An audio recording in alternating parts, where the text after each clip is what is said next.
Bonjour, c'est Amandine du blog Life Path ou Happiness Chemin de vie vers le bonheur. Quoi qu'il arrive, le temps s'écoule inexorablement. Et à partir de là, on a deux façons d'envisager notre futur. Soit on se laisse porter au gré des événements et on se contente de ce qui arrive. C'est ce que font la majorité des gens. Il y a une autre façon de procéder qui est davantage proactive, c'est celle que je privilégie. Elle consiste à imaginer son futur pour se donner les moyens de le construire. L'imaginer, ce futur, c'est une étape essentielle. Vous voyez bien, comment savoir où aller, comment savoir comment procéder si vous n'avez pas au préalable fait l'effort de réfléchir à ce vers quoi vous vouliez aller. Mais ce qui se passe souvent, c'est qu'on en a conscience de tout ça. On se dit oui, bon, il faudrait que j'imagine mon futur. Mais quand on commence à se poser pour imaginer son futur, gros blackout. Feuille blanche, on y réfléchit pendant 1 minute 30 et puis il ne se passe plus rien, donc on abandonne. Ce dont on a besoin, ce sont d'outils, autant que ces outils ils soient efficaces et ludiques. Donc je vais vous donner 5 approches créatives pour construire votre futur. Premier outil, le dessin. Un outil accessible à tous, on a tous à portée de main un morceau de papier, un crayon et quelques capacités à gribouiller. Vous allez dessiner les ingrédients qui composent votre bonheur idéal. Il n'est pas question de commencer par un tableau, de toute façon on verrait bien que ça fonctionne difficilement, mais imaginons que vous souhaitiez absolument avoir des enfants, vous allez commencer par dessiner des enfants sur votre feuille.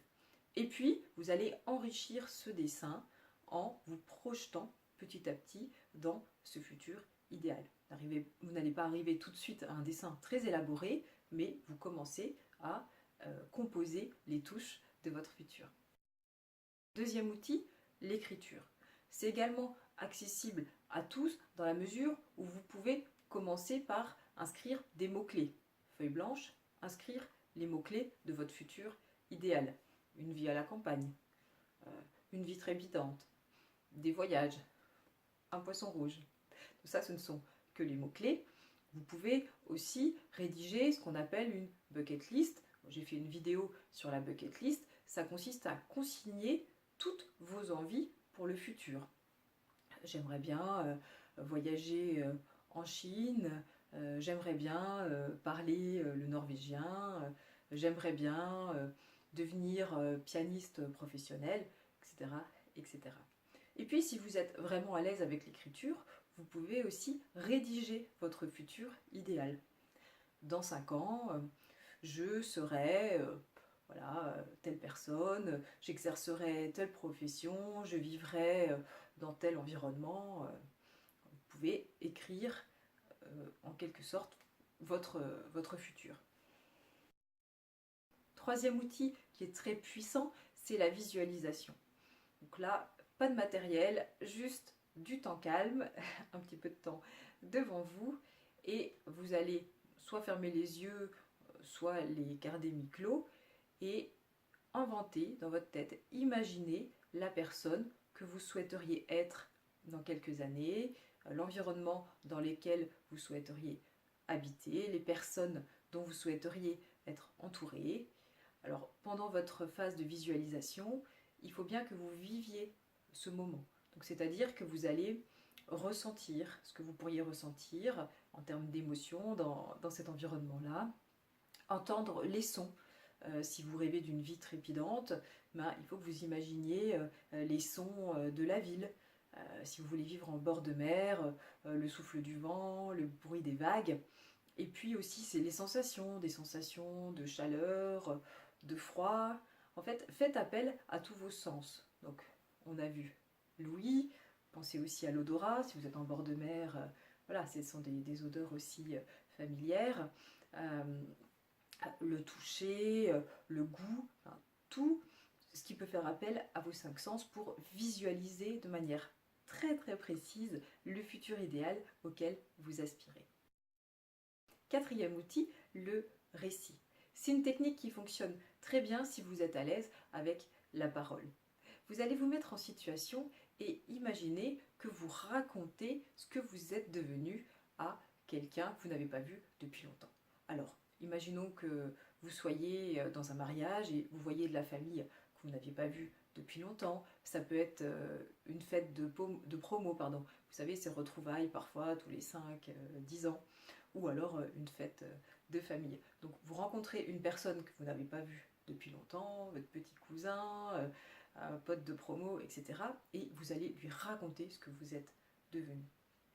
Oui, effectivement, quand on s'est vu, tu vois, je travaillais dans l'entreprise X, j'exerçais telle fonction, et puis je me suis rendu compte que c'était pas tout à fait pour moi, donc j'ai décidé de changer, et aujourd'hui, voilà ce que je suis devenue, ta, ta, ta, ta, ta, ta, ta, ta, ta. Vous allez vous projeter par cet outil très puissant qu'est la parole dans cette nouvelle vie pour lui donner corps.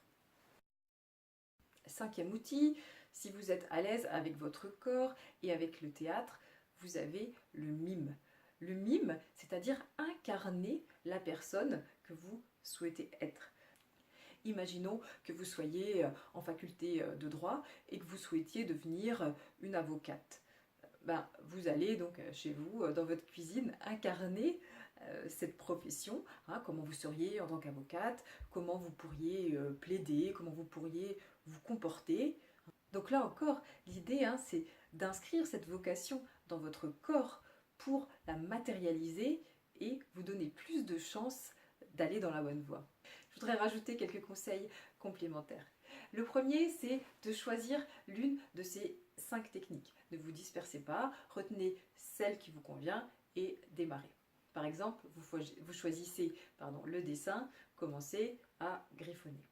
Et puis, à partir du moment où vous séchez, parce que ça va vous arriver, ça m'arrive et je l'ai vu faire aussi, passez à une autre technique. Vous avez griffonné 2-3 bulles, passez par exemple à l'écriture. Rajoutez des mots et faites des liens entre vos dessins et vos mots. Et puis, si vous bloquez encore, vous pouvez passer à une autre technique. Vous avez votre dessin, vos mots, vous fermez les yeux, vous essayez d'imaginer votre futur, et puis ça va vous ramener d'autres idées pour continuer votre dessin. Si vous ne savez pas quoi dessiner, on a parlé des ingrédients qui vont composer votre futur idéal. Donc ça peut être des personnes, ça peut être des objets. Pensez également à votre environnement, environnement physique, votre lieu d'habitation, votre cadre de vie, les personnes qui vont vous entourer. Pensez aussi à votre journée. Comment elle se compose votre journée? Qu'est-ce que vous faites le matin? Vous vous levez? Vous êtes où? Vous faites quoi?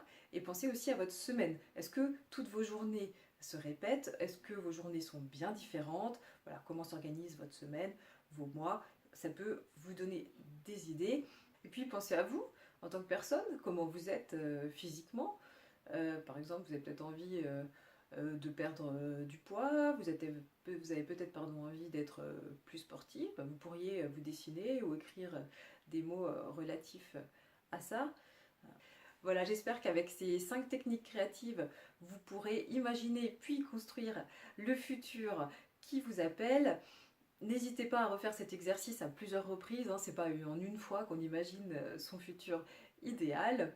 En attendant, moi je vous souhaite de passer une excellente semaine. Je vous remercie de suivre mes vidéos et je vous dis à jeudi prochain.